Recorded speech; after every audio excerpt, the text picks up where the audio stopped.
We are now talking to fan-sided busting bracket site expert, Tristan Freeman. What's going on, Tristan?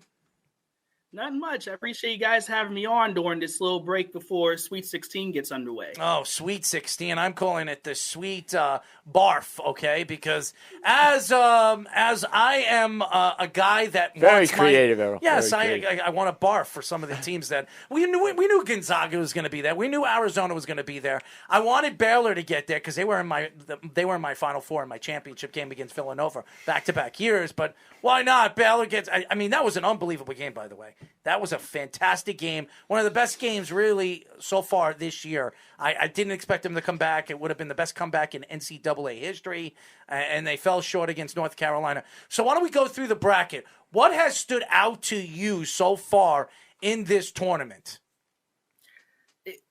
The two conferences that really stumbled in the first weekend had to have been the Big Ten and the SEC. I think people had their questions about the Big Ten coming in. Like, if Purdue and Illinois were sort of the Final Four favorites, it's not really a strong section. But the SEC really fell apart. I mean, Kentucky losing to St. Peter's is as big a disaster as possible. It was supposed to be Iona or Monmouth that came out of MAC. Instead, it was St. Peter's with no size and found a way to just shoot the lights out against them. Then you have Auburn with arguably the best player in the country, and Jabari Smith just really just struggled. I mean, the guards were always going to be a fatal flaw when you consider that Wendell Moore and Katie Johnson struggles to shoot at times. But seeing, Jabari and Walker Kessler combined for 8 of 22 from the game against Miami, who really only has one big, that was just a complete failure on that part. And then Tennessee, I thought they had an unlucky draw with Michigan. They were a preseason top 10 team. I think if everything went right for them, you could see with their potential. Their resume isn't good, but talent-wise, they showed with Hunter Dickinson and Eli Brooks. So I'm not, upset about what happened with Tennessee, but the others just a complete failure. Now you're down with Arkansas, who has arguably the toughest team left to face in Gonzaga. There's a legit chance we won't have any SEC teams left in the Elite Eight. So St. Peter's, where do they rank among Cinderellas that you've seen in college basketball since you've been covering it? Right up there. Or Roberts last year of what they did, but they had 2 star players that can score 30 a game. So it wasn't a complete shock to see what they did against Ohio State because Kevin O'Banner and Max Asmus are legitimately good. The St. Peter's, their best player is Casey Nadeko, who's a 6'7" strong defensive player, but he's not really a scorer. Their leading scorer on the season was Daryl Banks, who averaged less than 12 a game. So you really, literally did not see that coming for them. Even with Florida Gulf Coast a few years ago, the other 15 seed that made a run, they had the talent. Well, you saw that they could potentially do something, and their matchups were somewhat favorable against San Diego State and the other team they played, but beating Kentucky and then beating Murray State, which right.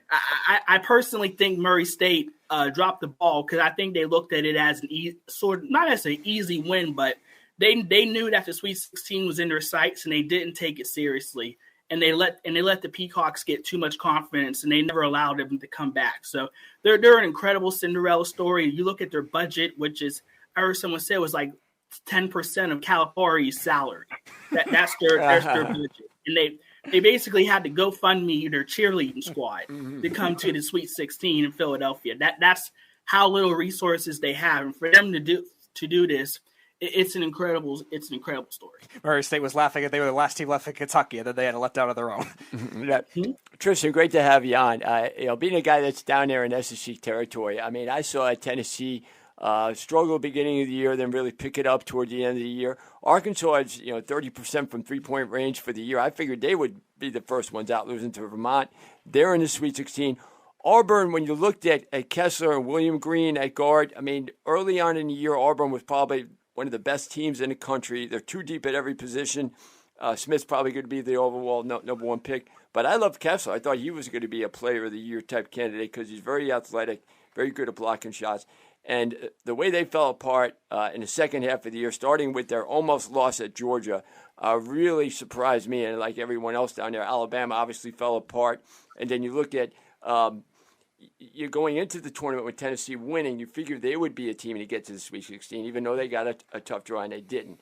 The Big 12 is another conference that I think was a little underrated this year when you look at going into the year, but they've had a pretty good season.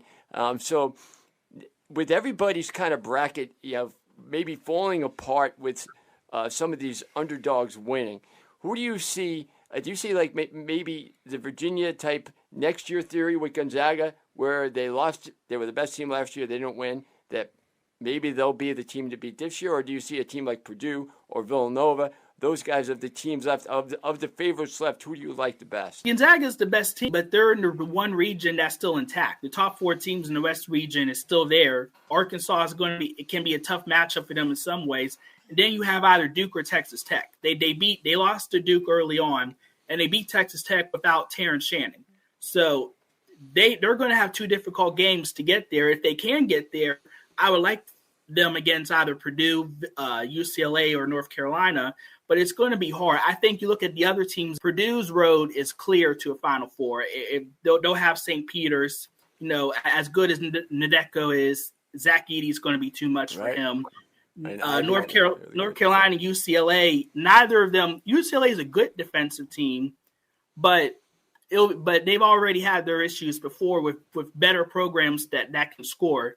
So Purdue should get to the Final Four. You look at Arizona, Kirk Krisa's health is still a question. He was 1 for 10 against TCU, almost lost to them. Their matchup with Houston is going to be a problem. Kansas arguably has the easiest draw left, because if they can get past Providence, who some people still consider them, the biggest lucky team left, they'll get either a 10 seed or 11 seed in the Elite Eight. So, if you look at just teams individually, you could argue that whoever gets out of the West could be the favorite to win it all, while the other 1 seeds that are left should get there, as well as Purdue. So I would still bet on Gonzaga, but it's hard to bet them that they have to get out the region first. Did Kansas getting as far as it? Because I remember seeing them early on in the year, and they just got manhandled by Kentucky. I mean, do you think that them getting there and maybe getting out of it would be a surprise to most people? Well, so in the preseason, they were my pick to win it all, because I figured that Remy Martin was going to be the missing piece with everyone that was returning. And, Ochai Agbaji becomes an All-American National Player of the Year candidate, but yet they still didn't get better. And part of that was because Jalen Wilson was in the doghouse most of the year after the DUI arrest and coming off the bench. David McCormick is as inconsistent as it comes. And then Christian Brown, he's a great athlete and can score, but sometimes defensively he lets it go. And Remy Martin's been hurt all year and hasn't really, fit in well with the offense until as of late. But I think from a talent standpoint, Kansas probably has the most talent, especially at least in the starting 5, to win it all. So I'm personally not surprised that they're in the Sweet 16. I've had them beating Gonzaga in a national title game. If Remy Martin is healthy and playing consistent, it can give them, 15 points.